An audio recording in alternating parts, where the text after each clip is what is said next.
నాడు జగన్ వినాయక చవితి పెట్టిన ఆంక్షలు ఎత్తివేత. అనే వినాయకుడి మీద ఆంక్షలు ఏంటనే నువ్వు? అంటే అది మరి టూ మచ్ కాకపోతే ప్రజల పండుగ స్వేచ్ఛగా జరుపుకోవచ్చు. ఇక్కడ ఏంటంటే మండపాల ఏర్పాటుకి వైసీపీలో ఏంటి రుసుము కట్టాలి అంటే లంచం ఇవ్వాలి.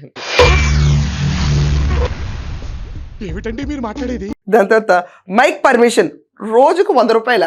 ఏంటి భక్తి గీతాలు పెట్టుకునేందుకు కూడా ఏంటి కరెంటు ఎంత పడితే అంత కట్టాలంట. దాని తర్వాత అనుమతి కోసం నానా పాటలు.